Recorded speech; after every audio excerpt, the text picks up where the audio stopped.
October 14th, 2014 began like any other match day for 23-year-old Peter Biaksangzuala, a dedicated midfielder playing for Bethlehem Vengthlang FC. Known for his quiet discipline, relentless work ethic, and love for the game, Peter was a rising star in the Mizoram Premier League. He dreamed of one day representing India at the national level, but no one could have predicted how tragically that day's game would end. Bethlehem Vengthlang FC was facing Chanmari West FC in a crucial league match. The score was tied in the second half, tension running high. Then, in the 62nd minute, Peter made his move. Timing his run perfectly, he leapt and scored a beautiful equalizing header for his team. The stadium erupted. His teammates ran to him, celebrating a hard-fought goal.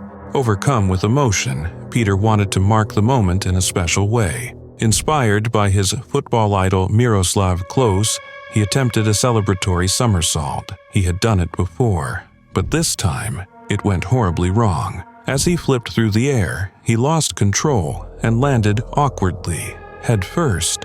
The joy in the stadium turned to immediate fear. Teammates who had just been cheering now rushed toward him in panic. Peter lay motionless on the ground.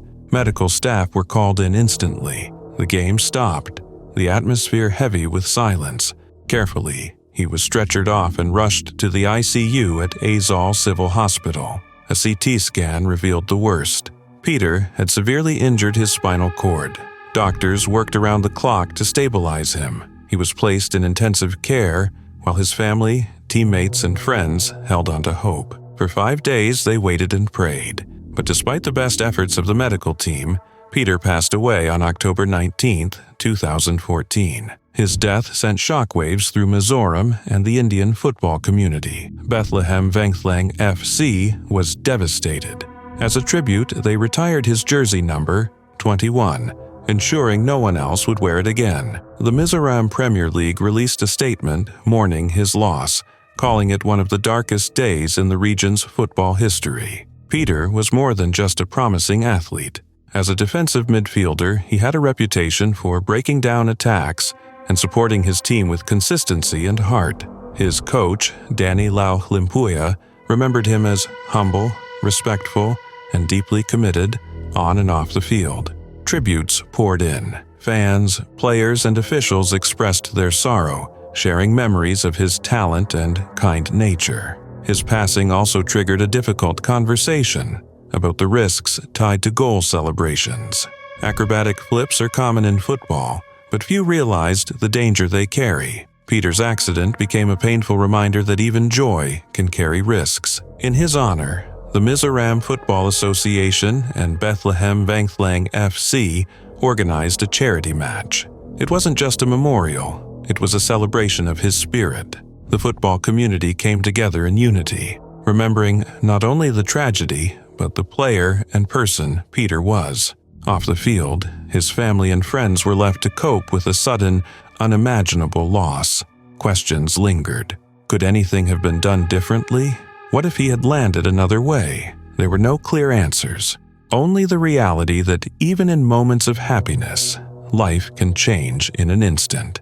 Peter had the heart of a dreamer and the discipline of a professional. His career was just beginning, but the impact he left was profound. In every match played in Mizoram, his memory echoes through the field. Bethlehem Vengthlang FC and all who watched him play will never forget the young man whose dreams were cut short, but whose legacy lives on. It was July 14, 2024, a day in China, and Pan Xiaoting was getting ready to go live. The 24-year-old influencer had built her name on mukbang, binge-eating massive quantities of food in front of a cheering audience. For many, it was entertainment. For Pan, it had become everything. Her identity, her career, her burden. That day, she sat before the camera like she had so many times before. Her table groaned under the weight of over 22 pounds of food, fried chicken fingers, platters of seafood, and slices of rich chocolate cake. Thousands were already tuned in, flooding the chat with laughing emojis, gifts, virtual roses. She smiled. She waved. She said hello. No one watching knew it would be her last stream. Pan hadn't always lived like this. She once worked as a waitress, just a young woman looking for a way forward. Then she stumbled into the world of mukbang, watching others eat on live stream. It started as a hobby, something harmless. But her bright personality, her willingness to take on shocking food challenges, they pulled people in. The views came, so did the money and the pressure. In time, she quit her job, rented a studio, bought equipment. She went all in. The more extreme her streams got, the more fans she earned. It wasn't long before Pan Xiaoting was one of China's most watched mukbang creators. Her face a regular presence on smartphones and tablets across the country. But while her popularity soared, something else was slowly breaking inside her. Her parents tried to warn her. They begged her to stop. They pleaded for her to see what was happening to her body. But Pan always brushed it off. "I can handle it," she'd say. "I know what I'm doing." They didn't know about the hospital stays, the internal bleeding, the pain that came once the cameras turned off. Or maybe they did. But what do you do when your child is chasing a dream that's slowly killing them? That day, the stream began like any other. 10 hours, she said. A full-blown eating marathon. Her audience cheered her on, completely unaware of the quiet desperation behind her determined grin. At first, she chatted and laughed, wolfing down piece after piece like she always did. But something was off. As the hours dragged on, her energy faded. Her smile faltered. Her breathing grew heavier. Her hands moved slower. Viewers began to worry. Comments filled the screen. "Pan, slow down. Take a break." But she didn't stop. She couldn't. And then, a sudden motion, a faint gasp. Her head dropped. The screen shook as she collapsed. For a moment, there was only silence. Then chaos, frantic comments, screams from the chat. But it was already too late. When emergency responders arrived, Pan Xiaoting was unresponsive. The autopsy revealed the horror. Her stomach had ruptured under the extreme pressure. Her digestive system, already weakened from repeated stress and previous injuries, couldn't handle the weight of one more challenge. She died on camera. Mukbang wasn't supposed to be like this. It started as a way to feel less alone, a stranger on your screen eating a meal with you, talking, laughing. But over time, the genre twisted into a spectacle of excess, a race to the bottom. Who could eat more? Who could shock the audience? Who could bleed for the algorithm and smile through it? China had already tried to fight back. In 2021, new laws cracked down on binge-eating content, but streamers like Pan found ways around it. Psychologists called it a dangerous game. Dietitians warned it was suicide in slow motion, but none of that matters when the comments keep coming, and the audience keeps cheering, and you feel like the only way to matter is to keep going. Pan's fans were heartbroken. Some posted memorials.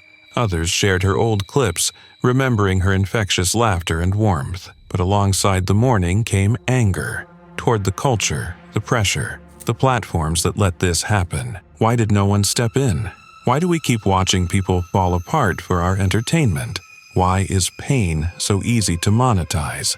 Her death wasn't just a tragedy, it was a mirror, a reflection of what this world does to those trying to be seen. Her story is more than just the end of a live stream. It's a cry for help buried under fried chicken and flashing emojis.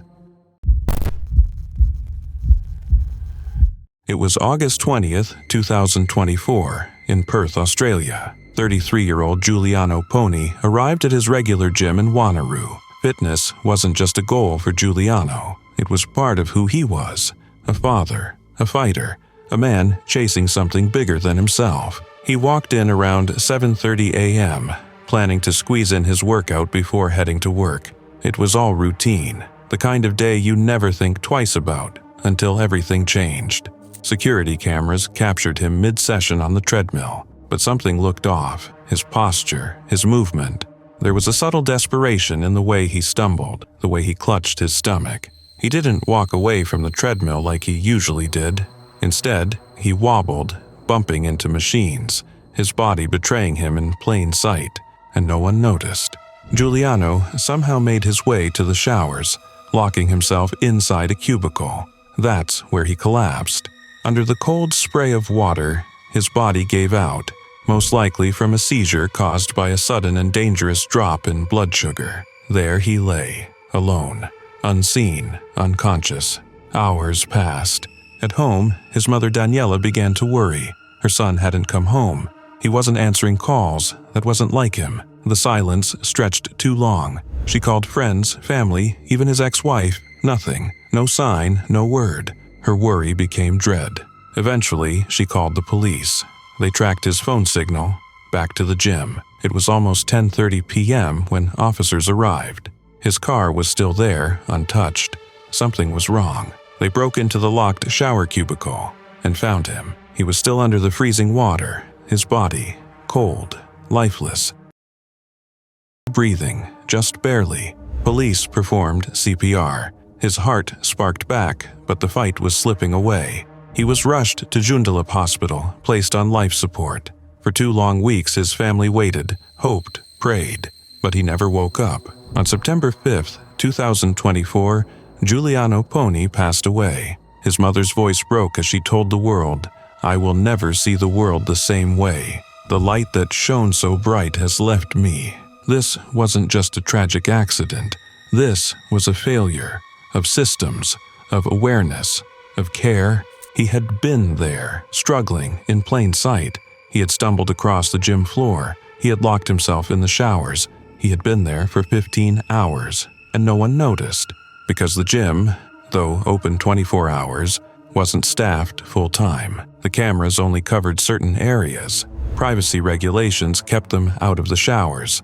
There was no one to check, no one to notice that a man hadn't left, that a car sat unmoved, that a life was slowly slipping away behind a locked door. And now a daughter is without her father, a mother is shattered, a sister is angry. They monitor members to make sure guests don't sneak in without paying, his sister Rosa said. But my brother was lying there, dying, and nobody knew. Doctors told the family the truth no parent wants to hear. If Giuliano had been found sooner, he likely would have survived. The drop in his blood sugar triggered a seizure. It wasn't instantaneous. There was time that ticked away, unused, wasted. Daniela can't stop imagining it. Her son lying there beneath the cold water, alone, while she sat at home, unaware. The weight of that image, of those hours, is unbearable. She's called for an official inquest, demanding stronger regulations for 24-hour gyms, more staff, more frequent checks, systems that flag when someone's been inside too long. Anything to stop this from happening again. The gym where Giuliano collapsed wasn't even part of Australia's National Health and Fitness Association. That means they weren't bound to follow even voluntary safety codes. No obligation to have trained staff or basic protocols beyond the minimum legal standards. Now, investigations are underway. Police are preparing a report for the coroner. WorkSafe WA is digging into the gym's protocols, and the Premier of Western Australia has weighed in, calling for accountability. He was in a place where he should have received care, Premier Roger Cook said. And he's right. But for Giuliano's family, investigations don't bring him back. No policy change will fill the silence he left behind. His daughter will grow up with memories instead of moments. His mother will live with the ache of every minute he spent alone, every breath he could have taken if someone had just knocked on that door. He was strong, he was focused, he was building a future, and it was stolen, not by chance but by neglect. It was July 19th, 2019, and the spotlight was on the MGM National Harbor in Oxon Hill, Maryland. The crowd buzzed, the lights were blinding, and the atmosphere was electric.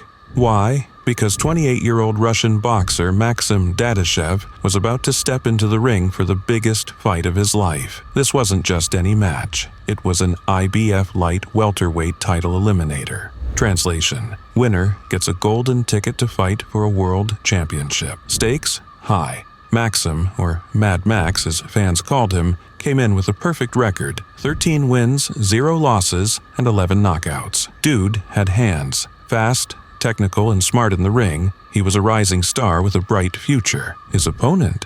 Subriel Matias, a fierce Puerto Rican fighter with an aggressive style and a hit now, ask questions later attitude.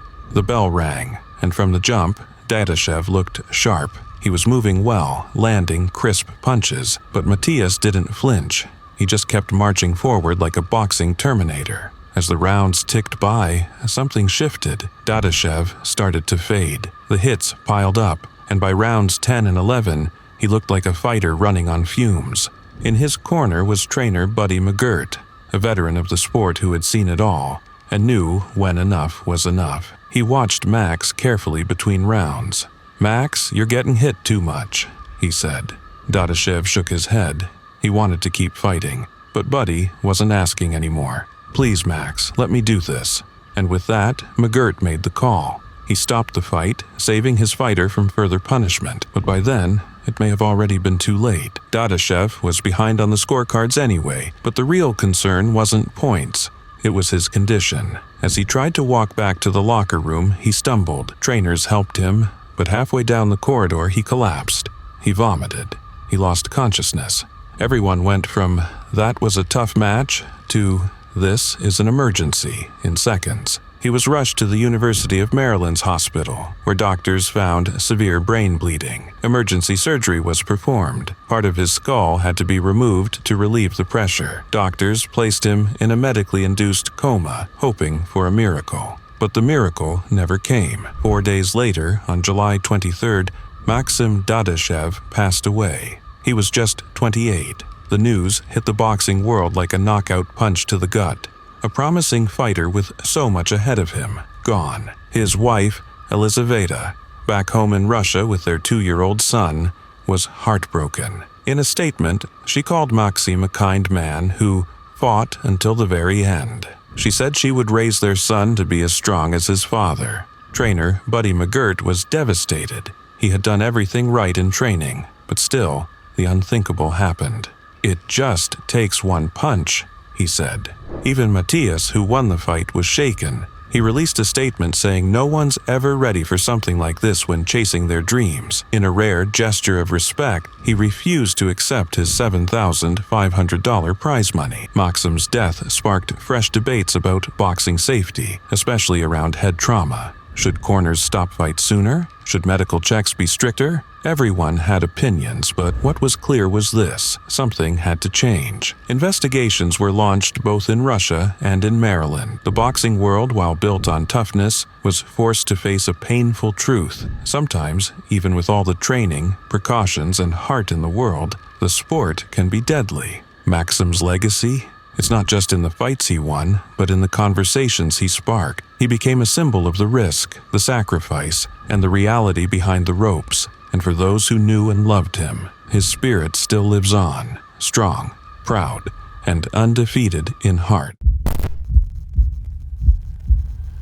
It was a quiet day in the Tibetan highlands, September 14, 2020. In beautiful region of Aba, nestled in China's Sichuan province, a woman named Lamu began her morning like any other, with a song. To her 780,000 followers on Douyin, China's version of TikTok, Lamu was more than just an influencer. But behind those gentle videos was a truth she rarely spoke of. Lamu was living in the shadow of fear. She had married a man named Tang, and that marriage, far from the peace she shared online, was full of pain. In June 2020, she divorced him, but Tang wasn't done with her. He began harassing her relentlessly, demanding she return to him. She stood firm. She said no. That morning, she posted a video of herself singing a traditional Tibetan song, soft, serene, maybe even hopeful. No one knew it would be her last.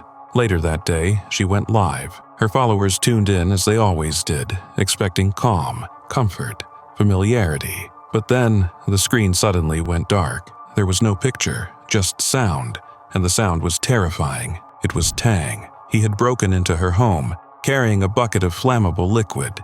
He confronted her in the middle of the stream, and then he lit the match. The fire erupted. Viewers couldn't see it, but they could hear everything. Thousands of people, helpless, listening as a woman they cared about was burned alive in real time. Neighbors rushed in, desperately trying to save her. They smothered the flames and called for help. Lamu was taken to the hospital with burns over 90% of her body. For 2 agonizing weeks, she fought to survive, but on September 30th, she slipped away. When news of her death broke, it spread like wildfire. People were devastated, furious, heartbroken. Across China and beyond, fans flooded her Douyin account with messages of grief, love, and disbelief. How could something like this happen? How could a woman who had already escaped abuse be left so vulnerable? Tang was arrested and charged with intentional homicide. In October 2021, the court sentenced him to death, calling his actions extremely cruel and acknowledging the enormous public impact of the case. But for many, justice still felt far away. Lamu's death wasn't just a tragedy, it was a spark, a wake-up call. In 2016, China passed a law criminalizing domestic violence, but critics say it doesn't go far enough. Same-sex couples aren't protected. Emotional and financial abuse are still often ignored. And, culturally, many people are still told to keep it in the family, meaning victims rarely get the help they need. During her marriage, Lamu had gone to the authorities. She had tried to speak up, but her pleas were dismissed, written off as family disputes. That failure cost her her life. In 2020, China introduced a 30-day cooling-off period for couples seeking divorce. It was meant to reduce impulsive separations, but for women like Lamu, it's a dangerous delay, one that traps victims in relationships they're desperate to escape. A 2013 survey by the All China Women's Federation revealed that 1 in 4 married women in China have experienced domestic violence. In rural areas, it's even more widespread. There's no easy exit, no clear path to safety. After her death, activists, fans, and ordinary citizens pushed back against the silence. Her Douyin page turned into a digital memorial. Lamu's life was about resilience, simplicity, beauty in the everyday, but her death was a brutal reminder of what happens when systems fail the people who need them most. It was an afternoon in West Kalimantan, Indonesia, June 18, 2024. In a third-floor gym packed with people chasing their fitness goals, 22-year-old FN showed up ready to get in her usual workout. She was joined by her boyfriend and younger sibling. FN had a passion for staying active. Working out made her feel alive. That day, despite her boyfriend's gentle suggestion to stay on the second floor, FN chose the third. She had no idea that this small, simple decision would change everything. She hopped on the treadmill and started running. 30 minutes passed. Her pace was steady, controlled. Surveillance footage from that day later revealed FN's treadmill was near the end of the row, uncomfortably close to a large window. Just 60 centimeters separated her from the glass, with a wall barely 30 centimeters high, offering almost no barrier between the treadmill and open air. As she began to wind down and slow to a walk, something went wrong. Maybe she misstepped. Maybe her foot caught the belt. But the treadmill didn't stop. It pulled her. She stumbled. Her body jerked back, trying to regain balance, but it was too late. She reached desperately for the window frame, fingers clawing for something solid, but her grip failed. In a horrifying instant, FN fell backward, straight through the open window. Gone. FN was rushed to the hospital. She had suffered catastrophic injuries, especially to her head. Despite doctors' efforts, she didn't make it. The trauma was just too much. As the shock settled in, investigators quickly turned their focus on the gym itself. Why was a treadmill placed so dangerously close to a window? Why was there almost no protective barrier? And why was that window even open? What they uncovered made things even worse. The window wasn't supposed to be open at all during gym hours. A warning sticker meant to remind people to keep it shut was damaged, barely readable. Even worse, the personal trainer who should have been monitoring the area had stepped away. He wasn't there when it mattered most. FN's death wasn't just a tragic accident. It was a warning, a loud, gut-wrenching siren that screamed how quickly the pursuit of health can turn into heartbreak when safety is overlooked. People go to gyms to build strength, to feel better, to heal, not to die. As the days passed, the gym shut down for 3 days, issuing an apology to FN's grieving family. But for many, it wasn't enough. The public's outrage grew louder. This didn't need to happen. It was preventable. And FN, young, vibrant FN, deserved better. Local authorities began calling for change. Tighter regulations, stricter rules for how gyms are built, how machines are placed, and how safety is maintained. Because if something like this could happen once, it could happen again. It was November 25, 2014, at the Sydney Cricket Ground. Phillip Hughes, a 25-year-old Australian cricketer, was playing for South Australia in a Sheffield Shield match. A talented, left-handed batsman, Hughes was known for his unorthodox style, fearless approach, and quiet determination. He had already played 26 Test matches for Australia and was fighting to earn his spot back on the national team. His love for the game made him a respected and admired figure in the cricketing world. That day, Hughes was batting confidently, having reached 63 runs.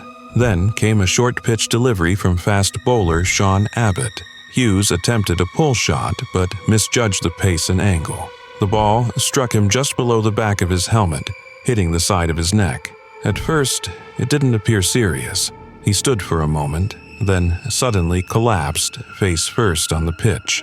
Teammates and officials rushed to his side as medical personnel sprinted onto the field. He was unresponsive. The impact had caused a rare but catastrophic injury, damage to the vertebral artery, leading to bleeding in the brain. He was rushed to St. Vincent's Hospital in Sydney, where doctors performed emergency surgery and placed him in an induced coma. His mother and sister, watching from the stands, could only hope. Despite all efforts, Hughes never regained consciousness.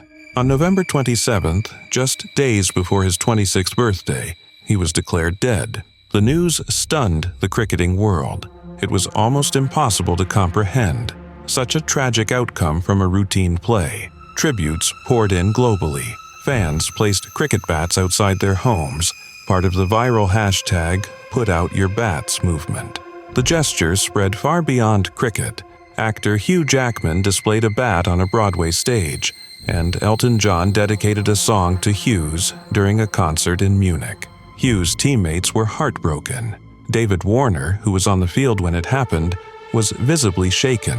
Australian captain Michael Clarke, one of Hughes' closest friends, delivered an emotional eulogy at his funeral, calling him a brother. He later admitted that the loss had left him mentally broken. The first Test match between Australia and India, originally scheduled for December 4th, was postponed.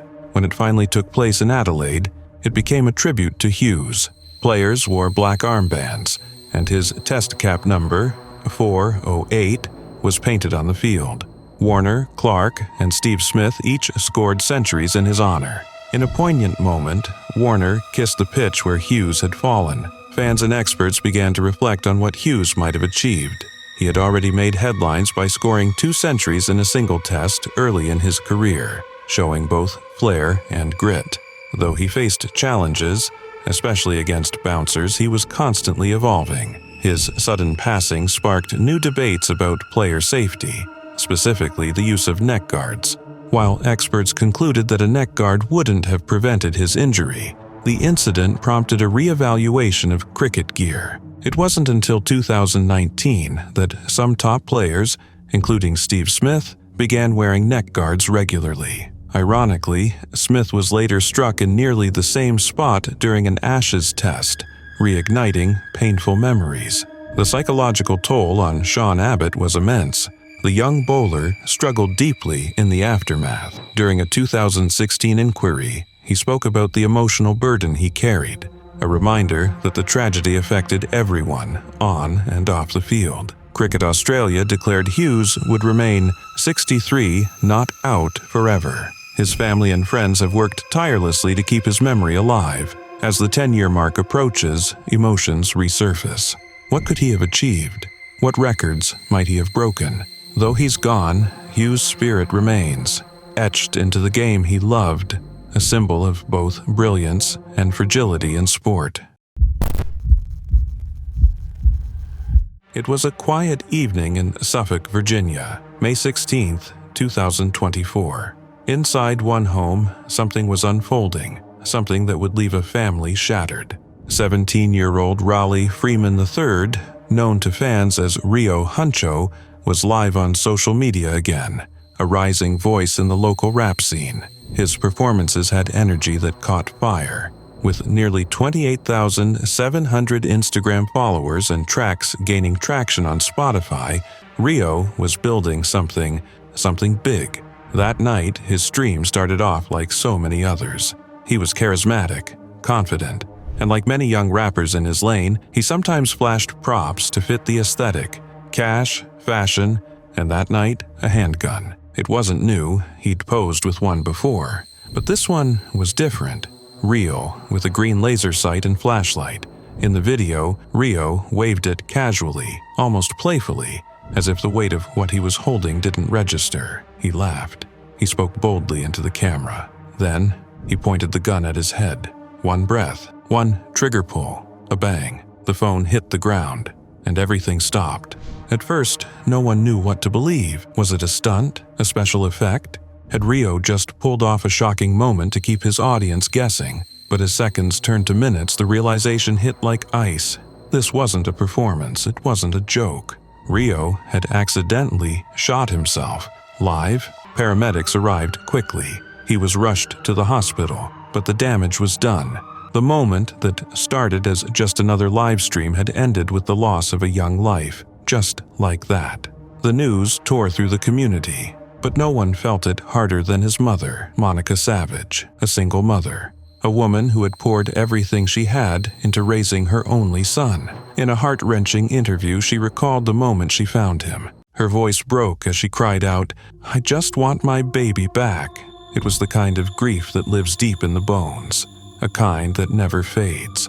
His cousin launched a GoFundMe to help cover the funeral. At his school, the halls felt heavier. Teacher Cara Dorsey shared memories of him online, urging students to chase their dreams the way Rio had. But even as the community mourned, questions began to rise, questions that needed answers. How did a 17-year-old get his hands on a loaded firearm? Why was it accessible? Why wasn't it locked away? Authorities opened an investigation, determined to understand what had gone so wrong. The footage, undeniably live, spread fast. Some watched in disbelief. Others criticized those who had doubted it was real in the first place. It was tragic, raw, unfiltered. The internet can sometimes blur the line between spectacle and reality, and this time, the cost of that blur was a human life. Rio's music still echoes in the headphones of those who followed him. Tracks like Money Getta, Bag Talk, and DOA pulse with rhythm, ambition, raw honesty. His Spotify profile even hinted at his love for pop culture, with a photo of actress Mia Goth standing in as his cover art, showing his playful, creative side. He wasn't just trying to be a rapper. He was one, with a voice, a vision, a future. Gun safety experts have long warned about accidental firearm deaths, especially among teens. Many of these tragedies are preventable. Simple precautions like locking weapons away, keeping ammunition separate, educating families on firearm risks. These things can save lives, but too often they're ignored until it's too late. Kelly Drain, a researcher in gun policy, spoke out after Rio's death. She stressed that tragedies like this are not inevitable. They're not fate. They're failures. Failures of oversight, of access, of awareness. And now, all that's left is a void. A boy with dreams, gone. A mother with no son. A mic left silent. It was December 2016 in Ankeny, Iowa. Cold winds swept across the quiet streets as winter settled in. But inside the Elite Edge Transformation Center, things were alive with energy. This was where people pushed themselves, where goals were chased, sweat was earned, and limits were tested. Among them was Kyle Thompson, a 22-year-old senior at Iowa State University. Fitness wasn't just a hobby for Kyle. It was a lifestyle, a discipline, a tool. He was training with purpose, sharpening himself for a future as a K-9 handler with the Des Moines Police Department. He had the drive, the focus, the heart, and he wasn't just strong physically. He He had that quiet kind of strength, the kind that made people believe in him. That day, it was just another workout, another step closer to the future he'd worked so hard for. He was bench pressing 315 pounds, something well within his ability. This wasn't new territory for Kyle. He'd lifted that weight before, and he wasn't alone. A spotter stood by, watching carefully, ready to step in if needed. But then, something went wrong. No one saw it coming. One moment, Kyle was pressing the weight. The next, the bar slipped. In less than a second, 315 pounds came crashing down, straight onto his neck. The impact was immediate, devastating. Fire Chief James Clack would later say that the injury was catastrophic. The spotter reacted, but it had all happened too fast. There was no time. Chaos followed. Gym staff rushed in. Someone called 911. Paramedics arrived quickly and did everything they could. Kyle was transported to a hospital in Des Moines, but his injuries were too severe. He didn't make it. News spread like wildfire. Disbelief rippled through the gym community, the campus, the town. Kyle? No, not Kyle. The guy who always did things right. The one with the plan. The one who was supposed to be a cop, working with dogs, serving his community. Friends were stunned. Family shattered. The gym felt the loss like a gut punch. People kept asking, how? He had a spotter. He was experienced. He'd lifted that weight before. How could something like this happen? Kyle wasn't just another face in the gym. He had just completed Elite Edge's 20-pound challenge, proving once again his relentless drive. He was always pushing forward, always building something. His body, his future, his life. A former co-worker, Stephen Smith, remembered how Kyle could light up any room just by walking in. His high school football coach, Greg Sean, called him a natural leader, someone who led not by yelling, but by example. On the football field, in the gym, in life, Kyle showed up. He'd slimmed down. He was in peak condition. Everything was coming together. Until that single, terrible moment. It didn't make sense, and maybe it never will. Because sometimes tragedy doesn't come with a reason. Sometimes it just happens, fast, brutal, unforgiving. Even with a spotter, even with experience, even with strength, the bar fell too quickly. There wasn't enough time. A second was all it took. The gym released a statement. You could feel the pain in their words. They weren't just a facility. They were a family, and they had lost one of their own. Questions followed. Could anything have prevented this? Should there be more safeguards, better equipment, a different setup? Kyle's accident was rare. So rare it shook even seasoned lifters. But it forced a conversation about the real dangers that come with heavy lifting. About how even the most prepared can fall victim to a single slip, a small miscalculation, a moment of bad luck. For those closest to Kyle, the loss went deeper than shock. He was so close to graduation, so close to his dream job. He loved dogs, loved law enforcement, loved the idea of serving. He was going to make a difference. And now, he's gone. Kyle Thompson didn't die because he was careless. He died doing what he loved, chasing what he believed in. And in that, there's a kind of heartbreaking honor. One lift, one moment. October 28, 2023. A cold Saturday night in Sheffield, England. Inside the Utilita Arena, over 8,000 fans were ready for an intense Elite Ice Hockey League Challenge Cup match between the Sheffield Steelers and the Nottingham Panthers. On the ice was 29-year-old Adam Johnson, an American forward for the Panthers. Born in Grand Rapids, Minnesota, Adam had chased his hockey dreams all the way to the NHL with the Pittsburgh Penguins. After stints in Sweden and Germany, he'd found a home in the UK, admired for his speed, talent, and humble attitude. Then, the unthinkable happened. Midway through the second period, around the 35-minute mark, Johnson was skating near center ice when a collision occurred. Sheffield's Matt Petgrave lost his balance and fell, his left skate kicking up as he went down. In a tragic twist, the blade struck Johnson directly in the neck. The impact was severe. Johnson tried to skate to the bench but collapsed on the ice.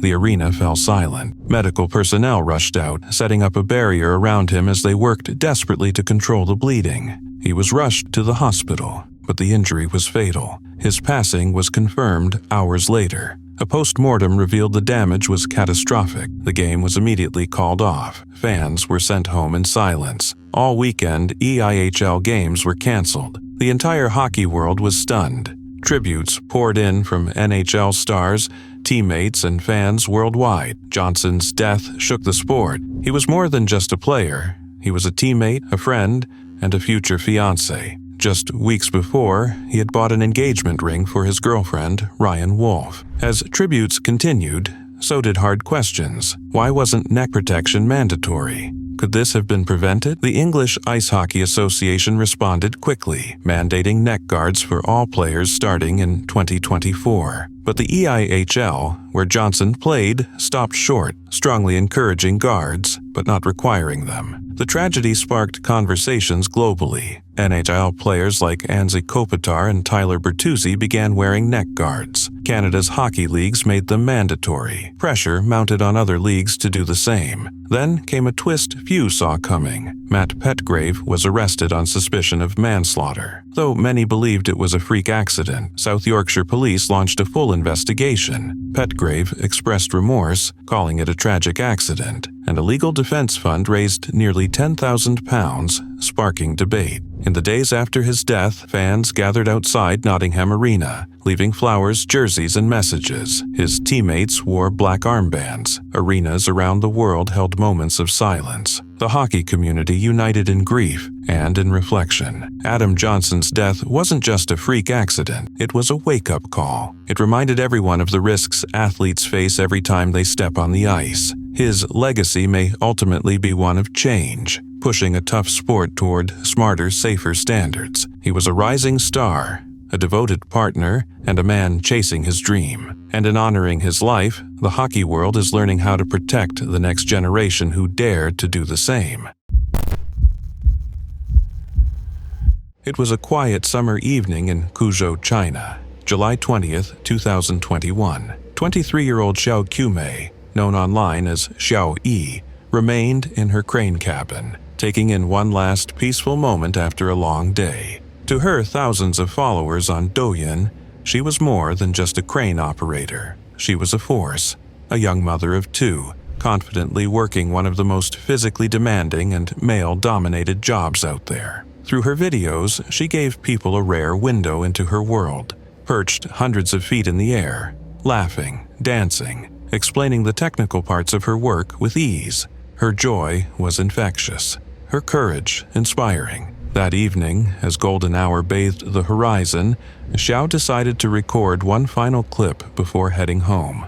Just a short video, just a little slice of her life. She smiled into the camera, cheerful and proud, her voice carrying softly over the wind. Then, something changed. The footage suddenly shifted, blurry flashes of metal, a sudden jolt, and then a scream so sharp, so real, it sliced through the quiet, and then silence. Xiao had fallen 160 feet from her crane to the unforgiving ground below. When emergency responders arrived, it was too late. She was pronounced dead at the scene. News of her death hit the internet like a wave. Fans were stunned, heartbroken, confused. How could someone so full of life, who had just smiled into the camera minutes before, be gone? Some began sharing the footage of her fall, fueling online speculation and sorrow. Was she holding her phone? Was it a tragic mistake caught on camera? Or was something more to blame? Her family, broken with grief, spoke out. They insisted Xiao wasn't filming when she fell. She had always been responsible, they said, always kept her phone tucked safely in her bag while working. According to them, the accident happened not because she was distracted, but because of a missed step while climbing down from the crane. A slip, a single misstep in a job that leaves no room for error. And just like that, a mother, a daughter, a wife, was gone. Her funeral was held in silence and simplicity. Her ashes rested on a small table beneath an umbrella, surrounded by those who loved her most. No fanfare, no spotlight, just sorrow, and the memory of a life that had burned so brightly. Authorities launched an investigation into the accident, but no further details were released. Questions lingered in the air like dust on a hot summer wind. Were safety protocols ignored? Was this preventable? And beneath it all, another question whispered across social media. What is the cost of chasing connection online? Xiao's story became more than just news. It became a reckoning, a reminder that real lives lie behind the videos we watch, the likes we tap, a reminder that influence comes with invisible weight, and sometimes with heartbreaking risk. Just weeks before, another influencer, Sophia Chung, had died while taking a photo near a waterfall. The parallels were haunting. Young women building lives online, lost in the blink of an eye while doing what they loved. Xiao Qiumei didn't chase fame. She chased the sky. She climbed high, both literally and metaphorically, to build a better life for her children and to break barriers in a job few women dared to touch. Her legacy isn't just the videos she left behind, it's the space she carved out for others like her, and now, in the silence that follows her fall, her voice still echoes, a soft reminder of how fragile and precious life can be, even in the strongest hands. It was February 21st, 2022, a day like any other at a fitness sport gym in Mexico City. People moved through their routines. Music echoed off the walls, and the steady hum of effort filled the air. But in one corner of that gym, a decision was about to be made that would change everything. A 42-year-old woman walked in with her daughter at her side, ready for another workout. She wasn't a seasoned lifter, but that day, something drove her to attempt what even professionals think twice about: a 400-pound barbell, 4 giant plates on each side, a load that commands respect, a weight that punishes even the smallest mistake. Security footage would later reveal the moment. She stepped under the bar, her stance steady, determination in her eyes. A gym goer nearby helped adjust the weights, offering support. For a few seconds, it looked like she had it. The bar lifted off its rack, but then disaster. In an instant, everything went wrong. The bar slipped. There was no time to react, no time to shout or brace. The massive weight came crashing down on her neck, slamming her to the bench with a force no human body can withstand. The room erupted in panic. Her daughter screamed and rushed to her side. Others jumped in, desperate to help, but the barbell was too heavy. It took several people to finally lift it off her, but by then, it was too late. Paramedics arrived quickly, but there was nothing they could do. The blow had been instant, fatal, and right there, in the middle of a gym meant to strengthen the body, a daughter watched the most important person in her life slip away in seconds. The footage, now seen by thousands, captures the haunting silence that followed. The shock, the helplessness, the disbelief etched into every face. That moment burned itself into the memory of everyone who was there. Word of the tragedy spread fast. It gripped the public, stirring horror and outrage. Why was she lifting that much weight? Where was the supervision? Could this have been prevented? These weren't just questions for the gym. They were questions for all of us. An investigation began almost immediately. The gym owner was briefly detained to confirm her identity, though not charged. The focus shifted to safety measures, to the protocols in place, or the lack of them. Was it just a freak accident or the result of negligence? The answers didn't come quickly. People online and in the fitness world began to argue. Should someone have stepped in before she even attempted the lift? Did she know what she was doing? Was she pressured to prove herself? Behind every theory, there was a painful truth no one could deny. That lift should have never happened. For her daughter, the questions don't matter as much as the memory, the sound of metal crashing, the stillness afterward, the helplessness. It's the kind of trauma that burrows deep, that lingers long after the cameras stop rolling and the gym reopens. It's not something you recover from, it's something you carry. This tragedy ripped away the illusion that gyms are always safe. We forget how fast things can go wrong, that a single mistake with a barbell, a single moment of misjudged strength can end a life. It wasn't just an accident. It was a reminder, sharp and brutal, that the pursuit of strength must never come at the cost of safety, and that behind every weight lifted, there must be awareness, guidance, and respect for what could happen if things go wrong. That February day in Mexico City didn't just take a life, it left a daughter haunted, a gym community shaken, and a fitness world forced to confront a terrifying reality. It was January 18th, 1991, and the snowy peaks of Wengen, Switzerland were buzzing with anticipation. The Lauberhorn race, basically the Super Bowl of downhill skiing, was about to go down. This isn't your average snowy joyride either. It's one of the most dangerous ski races on the planet. A white-knuckle thrill ride where skiers fly down icy slopes at speeds faster than your parents on Black Friday. This year, to spice things up, and by spice, I mean terrify, race organizers rolled out a new qualification system. Only the top 30 skiers would get a shot at the main event. Translation: more pressure, more speed, and unfortunately, more risk. Enter 20-year-old Gernot Reinstadler, a rising star from Austria and one of the brightest young talents in the skiing world.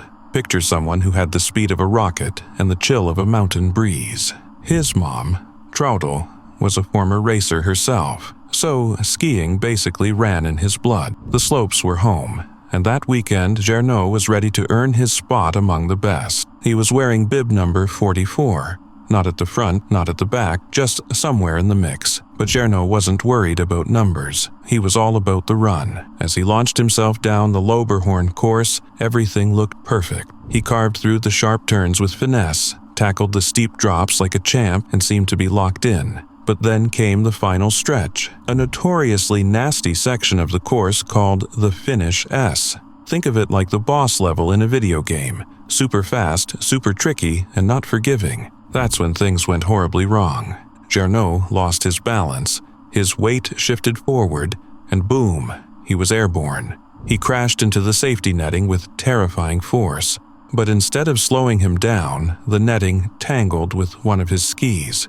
The impact was brutal. He suffered massive internal injuries. Blood stained the snow. The crowd, race officials, everyone stood frozen as medics rushed in. He was given oxygen on the spot and airlifted to a hospital in Interlaken, where doctors performed emergency surgery that lasted 6 hours. They did everything they could, pumping in over 40 liters of blood. But by the early hours of January 19th, Gernot Reinstadler passed away. The skiing world was shattered. This wasn't just any athlete. Gernot had the kind of potential that made people believe. That weekend's World Cup events were immediately canceled in his honor. Tributes poured in. His close friend and roommate, Stefan Eberharder, was devastated. Just days later, Stefan won a world championship race and dedicated it to Gernot. A beautiful gesture, but it came with the heavy weight of grief. Gernot's death forced the ski world to take a hard look in the mirror. The Lauberhorn course had always been dangerous, but now it was impossible to ignore. As a direct result of the accident, race officials made significant changes. Stronger, better designed safety nets, and cut-resistant materials to prevent skis from getting trapped like Gernot's had. His mother later spoke out, describing the pain of losing her son as something that never truly goes away. It's the kind of heartbreak that echoes through time. A memorial plaque now sits at the Lauberhorn finish line, a quiet tribute to a young man who left far too soon. Gernot's name became more than just a memory. It became a symbol, a reminder that even in a sport built on speed and daring, safety should never be an afterthought. Though Gernot's time was short, his legacy made the sport safer for countless athletes who followed, and that's something no finish line can measure. It was January 27th, 2021 in the small town of Smolensk, Russia. Inside a cramped, chaotic apartment, 60-year-old Yuri Duden, lovingly known to the internet as Grandpa, sat in front of a camera once again. For many viewers, Yuri had become a familiar face as part of a controversial YouTube channel called First Step. But behind the screen, this wasn't just another quirky live stream. This one would end in silence. The stream started like so many others. About 150 people tuned in to watch, but they weren't just passive viewers, they were participants. As donations rolled in, so did demands. Drink more, take another shot, prove yourself, and Yuri ever the crowd favorite, raise the bottle. They egged him on. They paid to watch. Almost 1.5 liters of vodka disappeared down his throat, glass after glass. The chat moved fast. Donations ticked up. But Yuri, he was fading, his words slurred, his body swayed, and then he dropped. No cut to black, no end screen, just Yuri, lying still on the floor. For a long time, his lifeless body remained on camera. The stream didn't stop. Neither did some of the comments. While a few viewers panicked and begged someone to call for help, others kept joking, acting like it was just part of the twisted show. A dark, sickening spectacle. By the time emergency services reached his address on Udarov Street, it was too late. He was gone. The channel's host, a 39-year-old man known only as JEA, had built his following on what's known in Russia as trash streaming. These streams exploit people who are homeless, addicted, or just struggling, and dangle money in front of them to do increasingly dangerous and humiliating things. Live for an audience. The more painful, the more extreme, the more money rolled in. Yuri had become a fixture, a character, a mascot. Viewers called him Grandpa with fondness, but few stopped to think about what it meant that he kept coming back to drink himself sick for their entertainment. Over time, the pressure to do more, to go further, only grew. That night, it reached a breaking point. As the shock of Yuri's death spread, authorities moved in. Russia's investigative committee launched a criminal case, targeting the organizers behind the stream. Prosecutors began combing through footage, messages, and viewer donations to piece together the full story. What emerged was deeply disturbing, a pattern of reckless endangerment and casual cruelty, all for clicks and cash. Yuri's death hit a nerve. Russian Senator Alexei Pushkov went public, calling for an immediate crackdown on trash streams. He demanded legislation to ban this kind of content, arguing that the internet had become a playground for exploitation, where vulnerable people were used up and discarded. If nothing changes, if these platforms keep prioritizing engagement over ethics, if society keeps laughing while people fall apart on camera, then Yuri won't be the last. And next time, it could be someone else's grandpa. It was September 26, 2017, in Brisbane, Australia. For 15-year-old Ben Shaw, this was routine, something he looked forward to. Fitness wasn't just a hobby, it was his way of life. He walked into the Pine River's PCYC gym, like he had many times before, determined and focused. But that day would end in tragedy. Ben was working out alone. He set himself up under a barbell, nearly 100 kilograms, about 216 pounds, a massive lift for someone his age, but Ben was determined. He'd pushed himself before. This wasn't new. What no one knew was how fast things could spiral. In a sudden moment, the bar slipped. It came crashing down on his neck, trapping him under the crushing weight. No one to hear the sound of metal hitting flesh. Ben lay there, helpless, for what's believed to be nearly 30 agonizing minutes. Eventually, another gym member walked in. The silence struck him first. Then he saw Ben, motionless, trapped beneath the bar. Panic hit. He rushed over, lifted the weight off Ben's neck and shouted for help. 2 employees sprinted to the scene and began CPR. An ambulance was called. Paramedics arrived and rushed Ben to Lady Salento Children's Hospital. But the damage was done. The injury to Ben's neck was catastrophic. Doctors worked around the clock. 4 days later, on October 1st, 2017, his family made the unthinkable decision to take him off life support. Surrounded by those who loved him, Ben took his final breath. The shock rippled through the community like an earthquake. No one could believe it. A young, healthy athlete, gone in an instant. His teammates, the Pine Central Holy Spirit Hornets, paid tribute to the boy whose determination and kindness had lit up the field. An investigation was launched. Queensland Health Minister Cameron Dick, along with Workplace Health and Safety Queensland, began to dig into what went wrong. The gym's rules were clear. Anyone under 16 had to be supervised when using weightlifting equipment. But Ben had been alone, no staff nearby, no one to help when he needed it most. CCTV footage confirmed it. The gym, run by the Police Citizens Youth Welfare Association, faced serious legal trouble. They were charged with failing to uphold safety standards, accused of creating an environment where tragedy wasn't just possible, but inevitable. The case moved to court, aiming to find accountability and prevent something like this from happening again. While the legal battle began, Ben's family was left to face a deeper, more personal war, one with grief, guilt, and unbearable loss. His mother, Dahlia Shaw, remembered her son not just as an athlete but as a boy with a generous heart. And even in death, Ben found a way to give. His organs and tissue were donated, saving lives in one final act of compassion. That's who he was, always thinking of others. So Dahlia turned pain into purpose. In memory of her son, she partnered with the charity Boots for Africa, a cause Ben had once dreamed of supporting. He'd wanted to visit Africa. He wanted to help kids there. And now, through the Boots for Ben initiative, hundreds of football boots have been sent overseas, each pair a symbol of the boy who never stopped giving, even after he was gone. Ben's story isn't just a tragedy, it's a wake-up call, a reminder of how quickly something can go wrong when safety is taken for granted, especially for young athletes just trying to better themselves.